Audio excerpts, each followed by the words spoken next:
In 1980, a single book transformed how America looked at its own past. Howard Zinn's A People's History of the United States was unlike any history ever written before. It did not tell the story of presidents, generals, and millionaires. It told the story of the forgotten, the workers, the slaves, the women, the immigrants, the rebels who dared to demand more.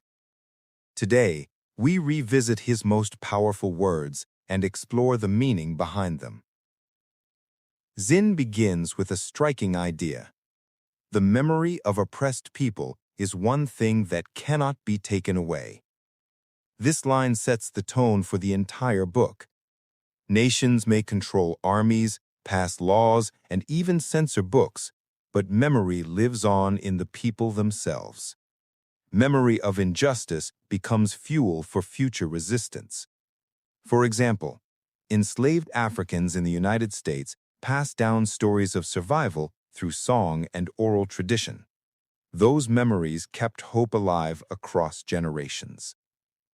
But Zinn goes further, warning us against adopting the official memory of states. We must not accept the memory of states as our own. Textbooks often celebrate Columbus, Jefferson, or Roosevelt while silencing the voices of those who suffered under their policies. Zinn believed we must separate the people's truth from the government's story. His book was an attempt to restore that balance. And then comes one of his sharpest critiques of blind patriotism. There is no flag large enough to cover the shame of killing innocent people. Whether in Vietnam, Iraq, or the bombing of Hiroshima, Zinn condemned the use of national symbols to justify violence. For him, a flag could inspire pride, but it should never hide crimes. Zinn often asked his students to think about who was missing from history books. He wrote, "It is possible, reading standard histories, to forget half the population of the country." He was talking about women who rarely appeared in older textbooks except as wives of great men. By reintroducing figures like Sojourner Truth, Harriet Tubman, and working-class women in strikes, he restored half of humanity to the national story. He also dismantled the myth of national unity. Nations are not communities and never have been. Behind slogans like "We the People" lay sharp divisions: rich versus poor, enslaved versus free, men versus women, white versus black. For Zinn, the idea of one unified national story was false. It erased real conflict and struggle. For Zinn, history was never about passive observation. It was about conflict, action, and change. That's why he often quoted abolitionist Frederick Douglass: "Power concedes nothing without a demand. It never did, and it never will." Zinn included this not only as history, but as a lesson. Rights are never handed down from the powerful. They are won by those who demand them. The abolition of slavery, women's suffrage, labor rights, and civil rights all came only after struggle. That is why Zinn offered his own warning: civil disobedience is not our problem. Our problem is civil obedience. This flips the usual narrative. Governments often accuse protesters of being disruptive, but Zinn argued that obedience to unjust authority, whether obeying segregation laws or supporting unnecessary wars, is far more dangerous to a society. And so he redefined patriotism itself. Dissent is the highest form of patriotism. For Zinn, loving your country meant holding it to its highest ideals, not remaining silent when it betrayed them. Those who marched for civil rights, protested unjust wars, or demanded fair labor laws were, in his eyes, the truest patriots. Zinn confronted America's darkest truths. He declared, "There is not a country in world history in which racism has been more important for so long a time as the United States. From slavery to Jim Crow to systemic inequality, racism shaped not just culture, but economics and politics. For Zinn, acknowledging this was not an attack on America, it was an honest step toward justice. He also exposed the close bond between war and power. Quoting Randolph Bourne, he repeated, "War is the health of the state. Wars make governments stronger through surveillance, propaganda, and control, while ordinary citizens suffer the losses." This was Zinn's criticism of wars from Vietnam to Iraq. They served leaders' ambitions, not the people's needs. Another of his piercing lines forces us to confront inequality. The cry of the poor is not always just, but if you don't listen to it, you will never know what justice is. The poor may not always have perfect answers, but their pain reveals the truth about a society's failures. Ignoring their voices ensures injustice continues. Despite exposing so much cruelty, Zinn's words are never only despairing. He believed in the power of ordinary people to change history.